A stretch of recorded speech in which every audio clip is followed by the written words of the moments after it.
What's up, witches? My name is Taylor, and I'm the Tempest Witch here on YouTube. Today we're going to talk about warding. You could unofficially call this Warding 101, but I feel like warding is very important and is definitely something that should be talked about more for a variety of reasons that we'll get into.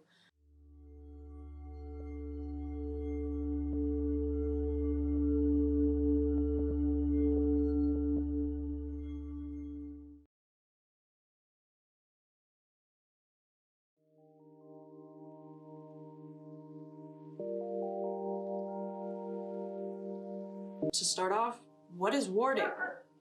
Warding is the putting up of either energetic or physical barriers around your space, whether that be your home, your office, your work if you'd like it.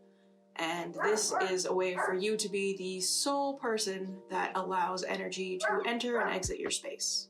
Warding is intended just to be an added layer for peace of mind. It's not necessarily to constantly be preparing for an attack of any kind, whether that be a psychic or an energetic attack or whatnot. But it just is kind of like locking your doors at night. It's an added peace of mind that just keeps you sane. These terms originally I found coined by Madge on TikTok. I will link her name somewhere here because I love her and she's great and all of her content is wonderful. But she termed the two types of wards as wall wards and guard wards. So wall wards are very harsh wards. They're very like a banishment. So it is nothing can go out, nothing can come in. It is it's a brick wall. Whereas guard wards, I feel, are a little more helpful because it's more like a filter or like a bouncer at a club. It keeps anything that you want to come in, but also allows things to leave if you want it to leave. So I find those to be a lot more useful, and that's what all of my wards are. Why should you ward? If you're not preparing for a psychic attack, why does it matter? To be blunt, baby witches are causing holes in the veil. So with how many new practitioners there are, which is great, I'm glad that we're expanding the community and people are becoming more open-minded and traveling on their spiritual journeys. It's great, but so many people want to be experts right away that they tear open portals in the veil, allowing things to come through, and then not closing or sealing those portals, so things are just walking into the open. And I've seen a lot of different practitioners talking about how serious this is and a lot of people just brushing them off, but you can feel the energetic shifts in our world if you're paying attention to them. So, learn to seal your portals, please. You're causing havoc for the rest of us. Now, wards don't have to be magical in nature. Like I said, locking your doors and your windows at night is a version of a ward. Also, people have all sorts of symbols in their house that they use for protection, whether that's a cross or any kind of religious symbol. Across cultures, everyone has their own forms of protection, whether that's for psychic attacks or energetic shifts or just entities coming into your space and that you don't want there. Every religion and every practice has some version of this. People who also hang things like herb bundles or chilies or garlic, same thing, just wards, just called by a different name. Wards don't have to be physical, but I find if they're physical, they're just reminders to check in with yourself and assess what you're bringing into your space and what you're allowing into your space. That's why at my front door, I have a sign that very clearly says, be responsible for the energy you bring here, because I'm very particular about who comes into my space, and if I don't like the energy that they bring, I cleanse my whole house afterwards, because one of the things I pride myself on is when people come into my home, they say that the energy here is very inviting and very comforting. And that's really important to me personally, and I try my best to make sure that my house stays that way. And if I'm letting anyone and everyone in here and letting their energy infect the energy I've already going on, it's just very counterproductive to that. So your wards help you just kind of check in with yourself and figure out, is this the energy I want to exude and portray to the world, or do I want to change something? So for my outside wards, we'll start with my guardian watchers. So guardian watchers are intended to be inanimate objects that you just kindly ask to watch your property. So here's my first gnome. And this is my second guardian watcher. The reason that you can ask inanimate objects to guard your space is because I'm an animist, and I believe that everything that exists, whether it's alive or not, has a kind of spiritual energy connected to it.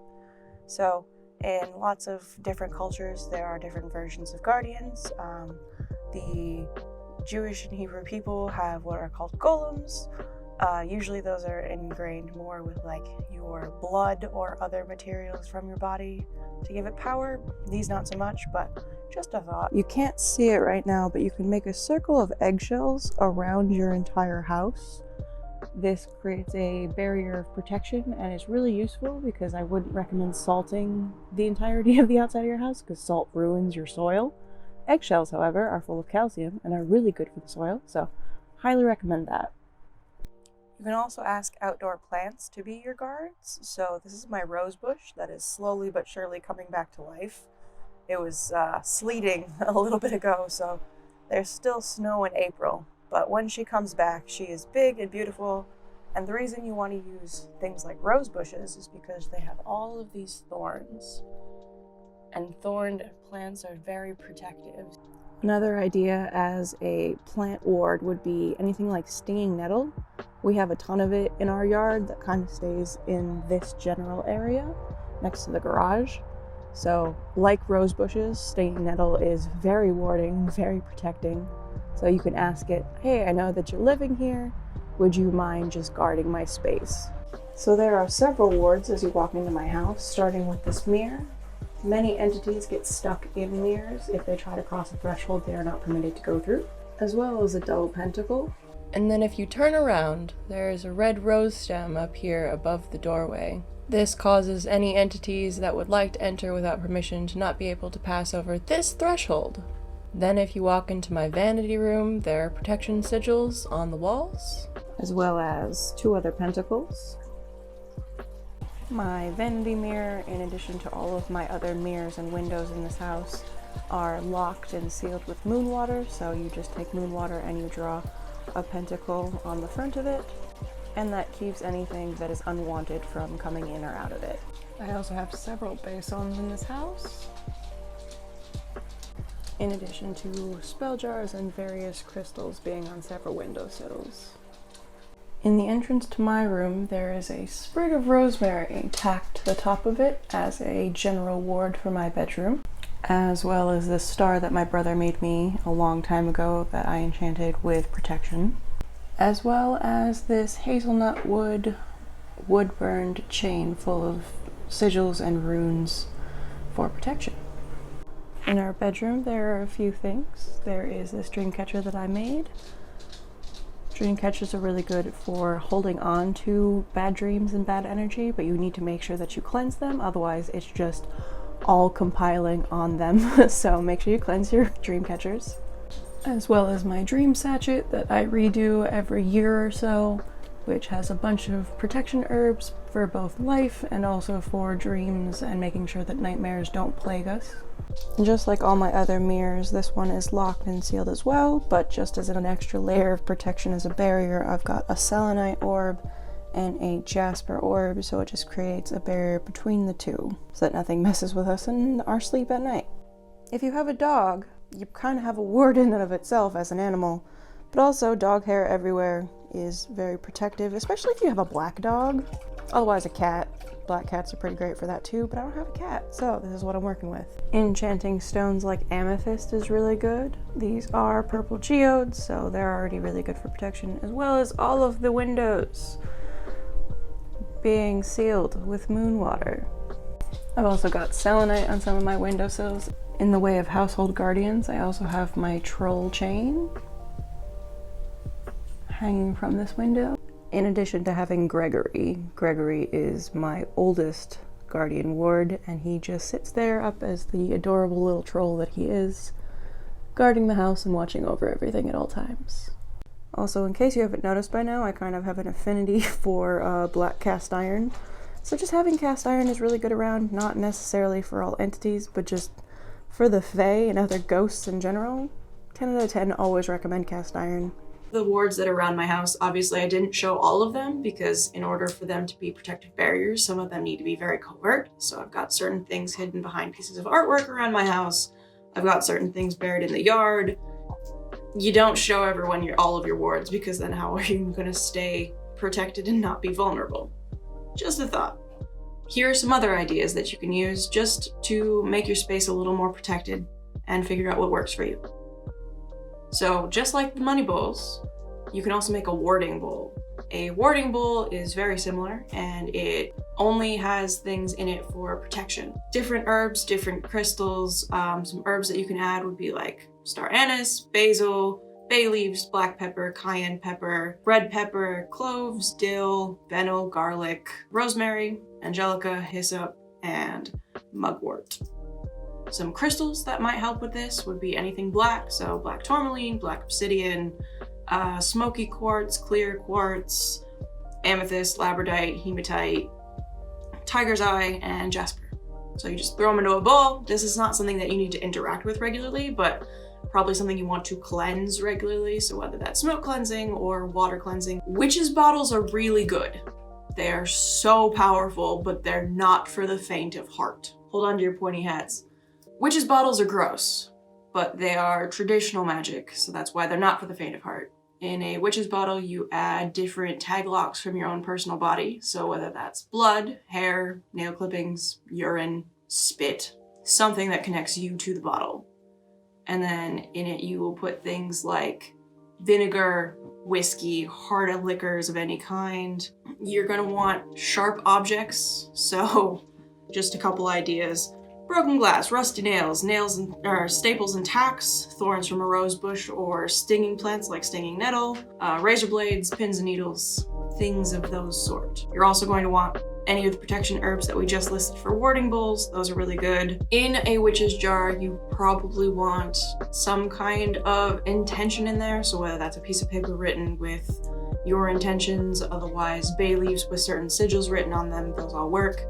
And then you take those, you seal them with either black or red candle wax, and you bury them at the four corners of your house. So north, south, east, west.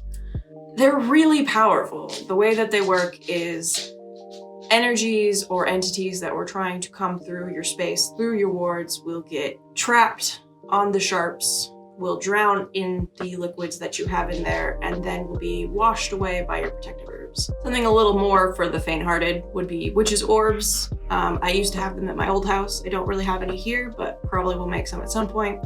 They're like witches' bottles, but they're just a little softer. So you still put like hair or nail clippings or something that holds you onto the orb.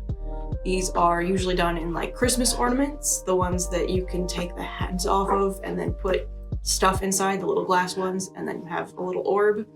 You can put all sorts of protective herbs and crystals in these like we talked about before, and it doesn't require you using any kind of blood magic. You can also guard your entrances with things like bells, so you tie those around your doorknobs. Otherwise, you can always add pentacles like I have around my house. Pentacles are the very universal protection sigil, as well as mirrors like I have at my front door. Obviously, don't put your mirrors across from each other.